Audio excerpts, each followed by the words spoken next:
Seenaa ajaa'ibaati. Yeroon isaa bara 1431 Ramadaana 27 ture.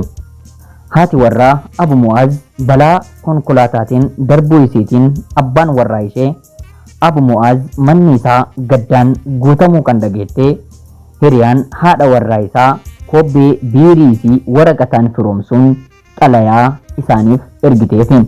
Isheenis haasaa ishee akkas jechuutiin jalqabde. Yaa Abu Mu'aaz, ani hiriyoota haadha warraa kee keessaa ani ishee tokkodha. Duuti haadha warraa kee Ummu Mu'aaz hedduu na gaddisiisee jira. Gaddaati keessa darbites dhaga'een jira. Tarii yoo si barsiiseef yookaan akka obsa godhattuuf si gargaareef jedheen seenaa koo siif barreesse. Egaan kanaafuu qalbii kee banii dubbisi jechuun haasaa ishee itti fufte. Yeroon seenaan kun mudates bara 1431 Ramadaana 27ffaadha. Yeroo jalqabaatiif seenaa gaddaa barreeffame yookaan dubbatame miti. Akkuma kiyya namoota jaallatan dhabanii kanneen dararamaa maatii obboleewwan dhabanii kanneen jiraatan namoota kumaan lakkaa'amantu jira. Akka lakkoofsa hijirii bara 1431 Ramadaana 27ffaa irraa jalqaba. Konkolaataa tokko yaabbannee umraa gochuudhaaf gara mana kabajamaa Rabbitti deemuuf maatii keenya waliin murteessine.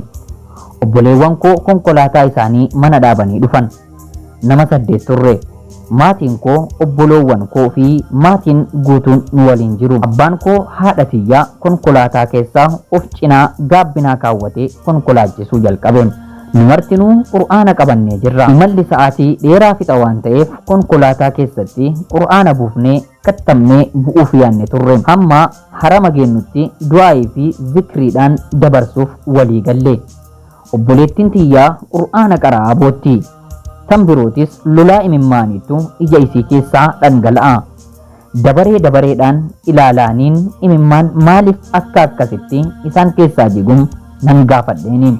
Yommuu Qur'aana qara'u sagalee Rabbiitu natti kalaa'ee argamaa naan jettem isiin tokko. Anis jecha isii sana dhagahee gad fageessee xiinxalaan qara'uu koon itti fufe. Abbaan koo konkolaachisaa irrimniisa fudhate. Konkolaataan fiixee gaaraa irraa gubbaa gad galagaluu jalqabe. Hallayyaa gad fagoo keessaa gad galagaluun nuun garagalchuu itti fufe. Muka tokkotti bu'ee hafe. Maatiin koo kuuwwan hallayyicha keessatti gad dhumanii jiru. Salaata magriibaatiif azaaniin godhamaa ture. Sooma hin furre dhiigni hedduun qaama kiyya keessaa waan dhangala'eef of wallaalee nin yaadadha. Hogguu of beekuu baabaa jedhee iyyuu jalqabe. Lafarra shunquqaa isaan barbaaduu jalqabe. Cabnii fi miidhamni qaama kiyyarra ga'us rifaatuun miidhama koo na irraanfachiise. Garaadhaan na galagalchaa isaan bira na geesse. Haadha tiyyaa harkisuu jalqabeen duutee jirti. Abaayaan isii akka uffata reefkaatti itti maramee jira. Qaama isii irraa quba akeektuu qofaatu mul'ata. Koowwan haguugamee jira. Obboleettiiwwan tiyyaa qaamni jaraa irraa mulqamee jira. Itti uffisuuf na yaale. Garuu isaan gara ganda hin hafamnetti darbanii jiru. Qubni akeektuun isaanii shahaadaadhaaf akka diriiretti jira. Obboleewwan dhiiraa koos du'anii jiru. Akkuma ta'ee lafarra harkifataa isaaniis harkisee iddoo tokkotti walitti hin qabe. Addeessi halkanii dukkana ibsitee jirti. Sagalee saree fi dukkanni qilleensaan waliin wal simee jira. Lafarra shuquqaa konkolaaticha bira ga'ee abbaan koo lubbuudhaan ni jiru. Qaamni isaa guutuun dhiigaa jira. Qaama kootitti qabee hammadheen sa'aatii dheeraa asin turin gara fiixee gaaraa daandiitti ol bahii namni akkasi gargaaru iyyadhu obboleewwan kee baraarii naan jedheem sagalee ciccitaa wayiitiin. Dukkanaa fi sagalee sareedhaa sodaachuu koo itti himeen tafa isaatti hirkadhee qaamni koo dhiigaa jira sossoo'uu natti ulfaate jedheeniin ittiin hime. Qomoo ofitti na qabee amaanaa diinii kee irratti amaanaa naan jedhee shahaadaa qabatee innis gara ganda hin oolamnetti cee kophaa koo nafe. Boo'aa du'aayii fi zikrii gochuutti otuun jiruu of wallaale. Erga balaan qaqqabee guyyaa lammaffaa qabatee jira. konkolaatichi yeroo kufu namoonni hin argine waan ta'eef nama nu gargaaruuf dhufu hin arganne.